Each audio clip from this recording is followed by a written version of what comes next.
How do I do it all? The Brezza gives me the power. 4 wins out of 6 for both, 2 wins in the last 3 for both sitting pretty in the top 4 and both set to see each other twice in 48 hours. RCB versus Punjab Kings will happen twice over this long weekend. The first of those meetings is at the Chinnaswamy Stadium in Bengaluru. We build up to match number 34 on Maruti Suzuki Arena. Presents ESPN Cricket for Timeout with Sanjay Bangar, Cheteshwar, Pujara and Abhinav Mukund. A full house, and I'm so sure Sanjay Bangar is so happy to see both of his teams fighting and looking strong for the playoffs. But meeting each other twice in 48 hours, it feels like 4 massive points here. Let me tell you first, who are the guys who are going to be very happy about this? Can you guess who? Trying to think. I'm also trying to think. Chintu? Nobody. I think the bowling coaches, because they have to spend a lot of time going against the other opponent's batters all the time. So here, 2 days work in 1 day. Yeah, but jokes apart, clearly, I mean, I think it's very crucial for both these teams, because whichever teams, if they manage to win 2 games, I think they are serious contenders for top 2 position. So that's the way, the importance of these 2 back-to-back matches, and both are well placed. RCB obviously a slightly more consistent team in the sense that the last 2 games that they've won quite convincingly, but Punjab, for that matter, have lost a game which they should have won, and won a game they should have lost. Yeah. As convincing as RCB are, the only question mark so far in the season is that those 2 defeats have come in the 2 games they've played at home. That is something they need to set straight, especially when you consider the league fixtures, and it shows them playing 4 of their last 6 at home. Yeah, and look, the way they are playing this year, it looks like, even I know they've lost a couple of games at home, but it looks like a different RCB team altogether. They approach, the way they are starting in the power play with the way Virat is also batting. So it seems like they have a proper strategy, they have a game plan which they are sticking to. And there are times where you will lose games, but it looks like it's a different team altogether. Their bowling lineup is doing well, and the pitch is slightly different at Chinnaswamy Stadium. We have seen that it's slightly on the slower side. It's not a high-scoring game so far, at least in the last game, but it can change. There, you never know. I mean, if there's a bit of rain at Bangalore, it has been raining a bit, so the pitch can change a bit, but in overall, I think it will be a good game, because Punjab team, they also look like a different team this season. They have got some new faces, and it will be a good game tomorrow. Yeah, very little to choose from either side. It almost looks like mirroring campaigns, barring RCB's home issues. Do you have a favorite for this one? Oh, it's a tough question, but I think it should be swapped the other way. I feel Punjab are favourites in Bengaluru and RCB are favourites in New Chandigarh. That's how it feels like at this point. I know they won their last game, Punjab, but I still think RCB are going to turn things around in this particular venue, and hoping that the rain doesn't affect the conditions too much. We've seen very contrasting conditions whenever rain happens.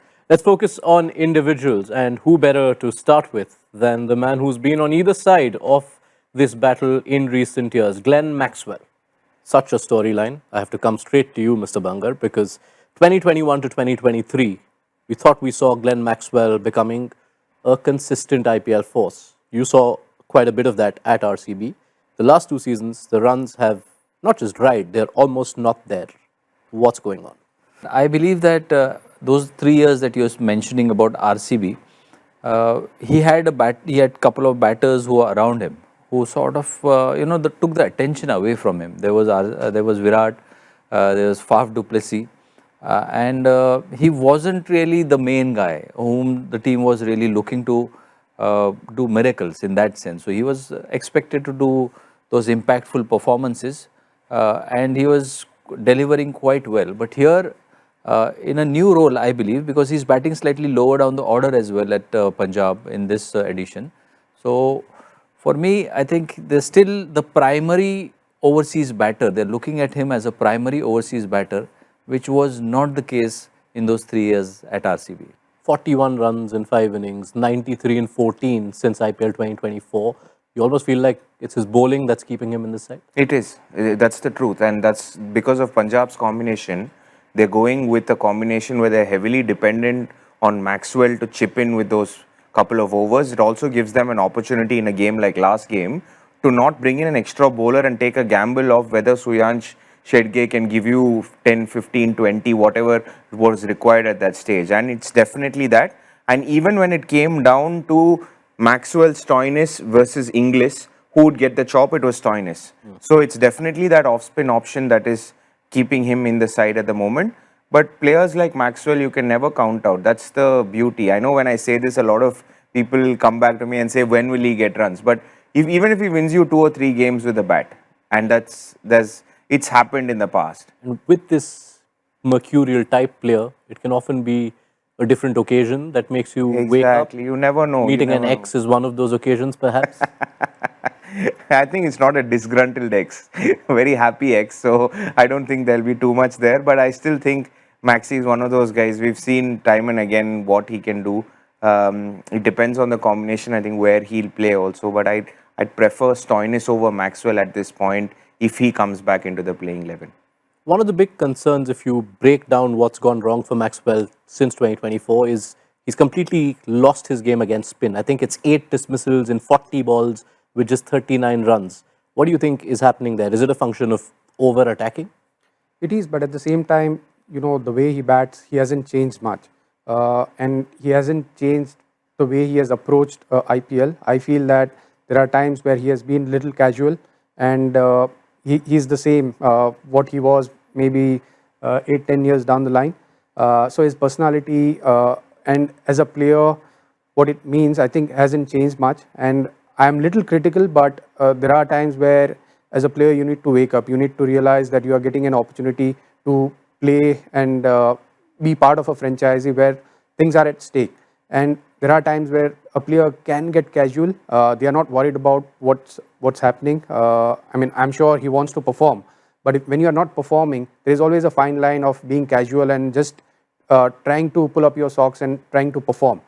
So he has to find that balance and, you know, tell himself that he's getting an opportunity. If there was any other player, I'm sure he would have been out of that playing 11. But because it's Glenn Maxwell, he's getting that opportunity. Just want to ask you, since you have seen him up close for so long, including even 2014, which was his standout IPL campaign, is there any change in Maxwell's approach or his preparation when he's in a rut?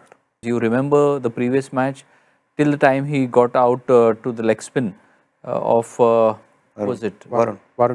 Or the googly of Varun. He was literally giving himself time. He was playing some good cricketing shots, played one back foot drive past the point from the left hand side. So he was giving himself time. And if he had started with this approach right at the start, the pressure would not have built so much. But now it's a matter of, you know, this way or that way, because I don't really think that Punjab will be quite patient to stick with him if they were to drop a couple of games, because by that time the season would be on the line. All right, that's Glenn Maxwell. Let's focus on his spin bowling partner in Punjab, and it is a return home for Yuzvendra Chahal too. Of course, he's been away from RCB a bit longer, but few spinners in the league know the Chinnaswamy better and have thrived at the Chinnaswamy better, and it perhaps bodes really well for Punjab. Maybe that one final check they were looking for, that Chahal is firing. I'm really happy with the way he is bowling, because not many bowlers are, bowling slowly in the IPL, looking to flight the ball, trying to deceive the batsman. So he has that courage. He knows what a batter is trying to do, and he's a clever bowler. You know, he changes his line, he uses his variations really well, and he has that heart, because as a spinner, you need to have heart to bowl slowly and to bowl quicker as well. But many times, wrist spinners, they don't have the heart to pitch the ball up, but whenever he does, and he ends up picking wickets. Yeah, that heart and courage came up a lot in his years at Chinnaswamy, which is otherwise such a tough place for spinners. You feel we'll see a lot more of that now that he has the confidence of wickets in the bag, of a good outing where he's changed the game for his team. Yeah, that will do a massive world of good, the kind of spell that he had the previous night.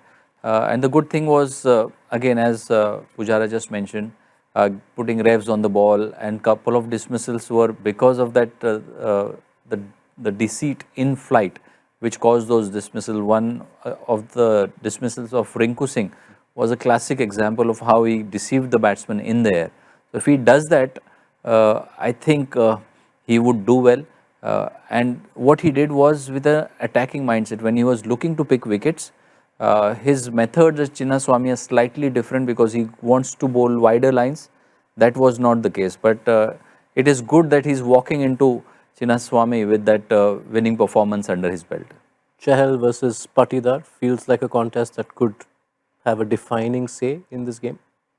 Very well could be, because I feel Patidar is an exceptional player of leg spin and left arm spin bowling. Be interesting to see at what point they use Chahal, because I feel Shreyas Iyer is big on matchups, and seen him sometimes err on the other side where he's failed to bring on Yuzvendra Chahal when left-handers were playing. He had the bravery, or he was pushed to a corner in the last game to introduce Chahal.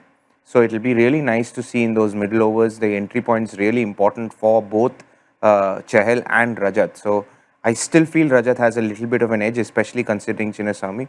Okay, you can't count the guile of Chahal out. But I'm looking forward to the battle between Virat and Chahal, because Virat has struggled a bit, but he has improved a lot against leg spinners. If you look at the stats, in last 2 or 3 years, his stats were not great, but now his stats has improved immensely. So that is the battle I'm looking forward to.